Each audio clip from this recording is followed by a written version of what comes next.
Hey, my name is Brittany, and I'm the children's director here at City Church, and we are so thankful that you are here listening to our City Church's on-demand messages.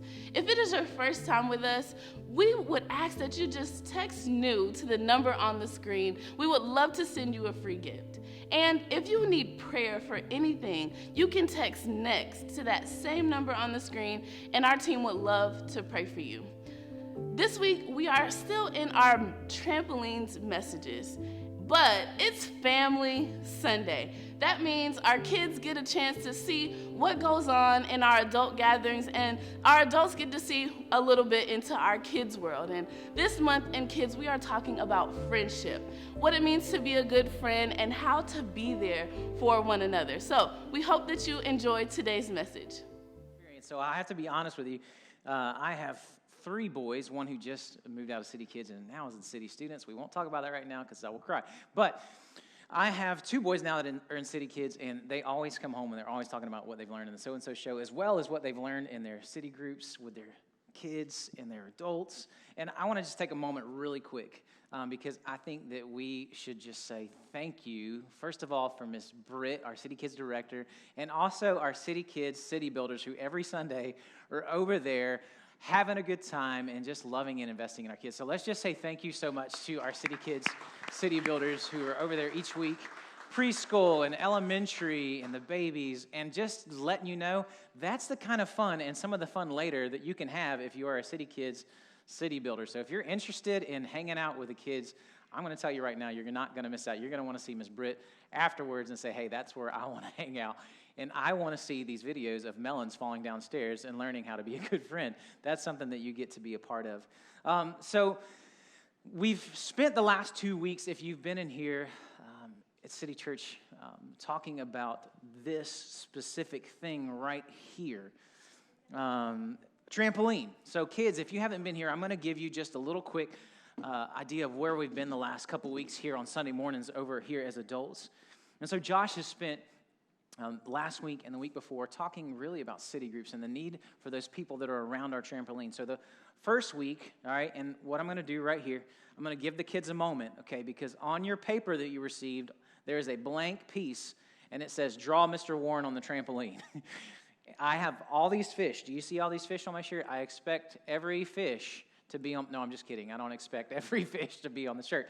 But draw your picture, fill all that out, and then Miss Britt's going to be here up after front, and she has a prize for you when you get done. All right, so make sure that you do that while this is going on. But the last couple weeks, Josh has asked these 2 questions. He asked this one first, who is holding your trampoline? And here's the thing behind that, is that in life, I am moving up and down, jumping up and down. And so who are the people that are supporting me, that are with me, who are holding that trampoline? And so we move towards city groups. And if you don't know what city groups are, that's an opportunity to gather in community with people and grow together. It's people that are surrounding you, that are a part of your life together, and there's still space. If you want to sign up for city groups, that is still an option. And then we asked this question last week. Josh asked this question, whose trampoline are you holding? In other words, if someone's holding yours, whose trampoline are you holding? Whose life are you a part of? Whose life are you investing in? And so that's what this trampoline is all about. And so this morning we go to the So-and-So show, and they finish with this illustration, and they move us to this question: what makes someone a good friend? What makes someone a good friend? What are the things that they possess? What are the things that, even thinking about yourself, what makes you a good friend? So up here this morning, I have a pumpkin. Now, how many of you are just outright excited and pumped up that pumpkin season is here? Do we have any people that are just like, this is my time of year? All right, in the first service, it was like the whole service. So our 11 o'clock people are not so much the fall people, but how many of you are like already into the pumpkin lattes and all that stuff? Ugh, gross. Not my thing. But it just so happened about 15 years ago, I was with a group of friends, and we were hanging out in a parking lot. And don't ask me why, but for some reason, we had a bunch of pumpkins. And we just had this thought and idea. You know what? Let's take these pumpkins and let's roll them through the parking lot and see how many we can smash with our cars.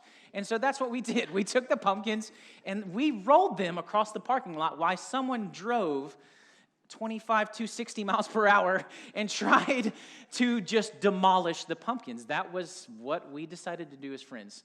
Kids, don't take notes on that. But there was this one pumpkin about this size, and we rolled it, and it got hit by the car a few times, but for some reason, it would not break. It was just the pumpkin of all. I would not have wanted to carve that pumpkin. It probably would have been rough. It was just the strongest pumpkin ever. And so we get done, and we're all standing around, and we're friends. And I'm holding the pumpkin, and I say, you know what? We can't destroy it by running over it. So, hey, why don't you punch it? Let's see what happens. And so I look dead in the face of one of my friends, and I say, hey, why don't you punch it as hard as you can? And so guess what he did? He punched the pumpkin, and guess what happened? He broke his hand. So in that moment, I look back, and I'm going to ask myself that question, what makes someone a good friend? Because you see, the thing is this. In that moment for me, I was purely thinking about one person. As a friend, I had one goal in mind, my joy. I wasn't worried about the fact that my friend could possibly get hurt. I was strictly worried about me and the joy that I would experience watching my friend punch a pumpkin. Because here's the thing. The friends that I need around my trampoline don't just need the people who hold it for me. Because anyone can say they're a friend, right? I'll be your friend. I'll hold the trampoline. But they need to be people who are not just concerned about themselves, but they're concerned about helping me move forward, jump higher on the trampoline. For me, in that moment, I strictly cared about myself.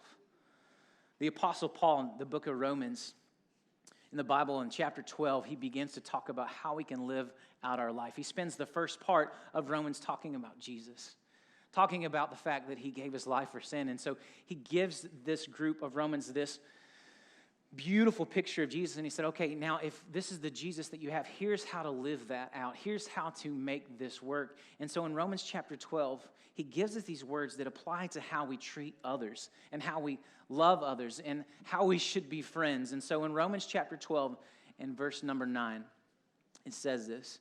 It says, let love be genuine. Abhor what is evil and hold fast to what is good. And so 2 quick things that we can pull right here from this. Love that is genuine. In other words, this is a love that is undisguised.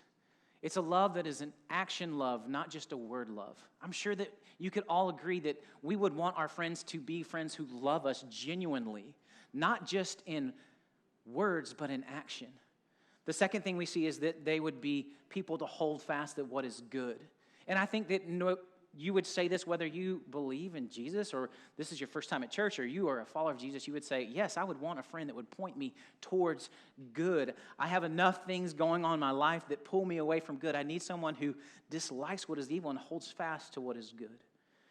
And then he gives us this in verse number 10. He says, love one another with brotherly affection. So he takes not only genuine love, but he also says a love that is ready. You see, with my siblings, my brothers that I have 2 brothers, at any point we can get together and love just exists. It's a ready love. And then he says, outdo one another in showing honor. So we have these 3 things that should exist in the way that we treat others. And so when we see this question on the so-and-so show, what kind of friend should I have? What should they be like? These are 3 things I think that we could all jump on board and say, yeah, I would want a friend who loves genuinely, who has love, one that seeks out good, and one that is honoring. But here's the thing about these 3 things. I think the truth and reality is that we could have different definitions of all of these. So I could come to someone in this room and say, hey, what do you think a love from a friend looks like? And they would have their idea and definition. I could go to someone else. And by the time we're done, we could end up with hundreds of different definitions of what it means to be loving, what it means to seek good, and what it means to be honored. For example, for some of us, I think when we think of the word honor, we automatically go to this. We automatically go to, hey, I'm going to honor my boss because if I honor my boss, there's a possibility for reward. Or I'm going to honor my employees so they will work harder. Or I'm going to honor those in power so they don't use their power against me. Or possibly I'm going to honor those who are wealthy so that they will give to my cause. at the end of that type of honor is what? Self.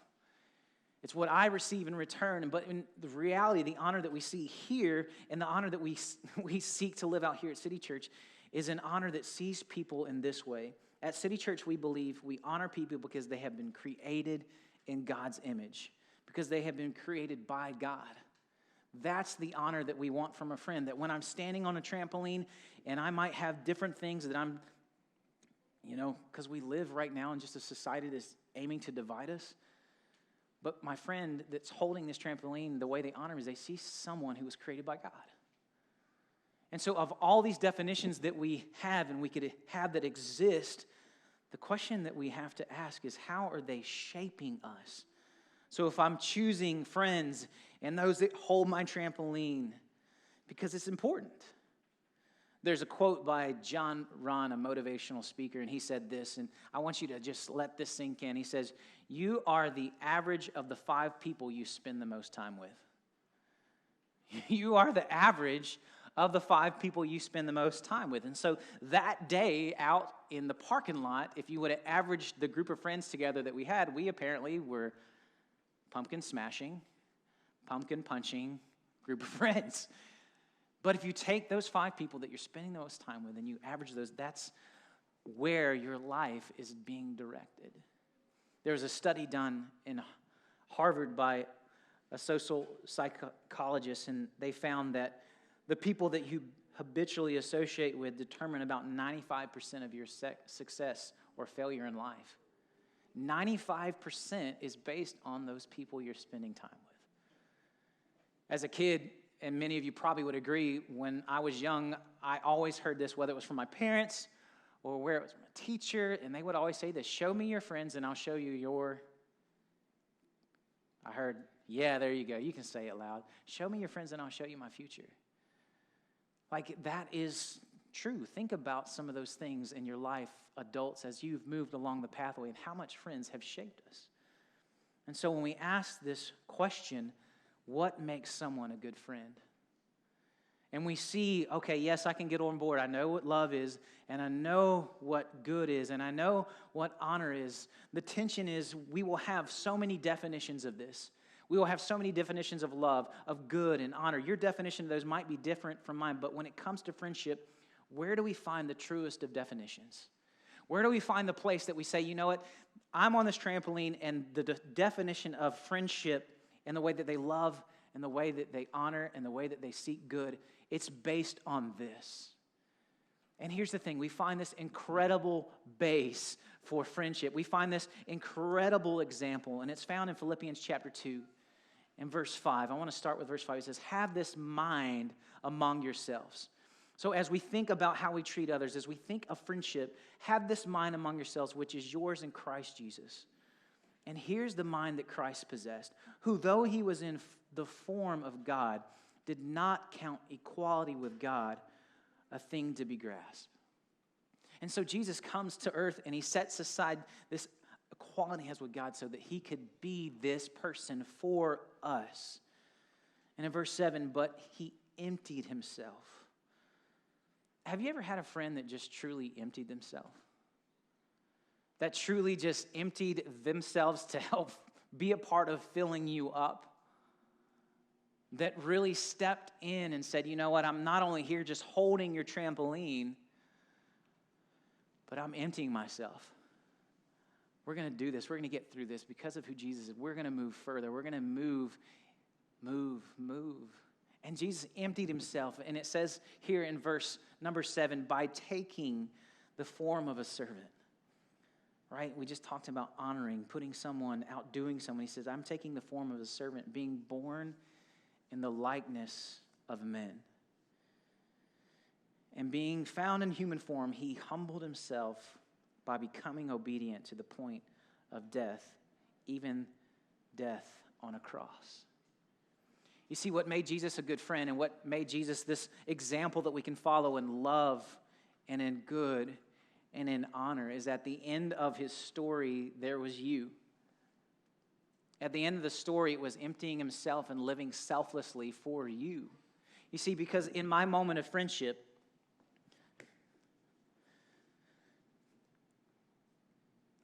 I decided that friendship was about me. That friendship was what I could get out of it. That friendship was about nobody else. And so that day, when he was willing to punch the pumpkin and break his hand, I missed it. I missed it as a friend. And you say, well, you're just having good old fun. Well, until he broke his hand, yes. You see, friendship must mirror, right? It must mirror this exact example we get from Jesus.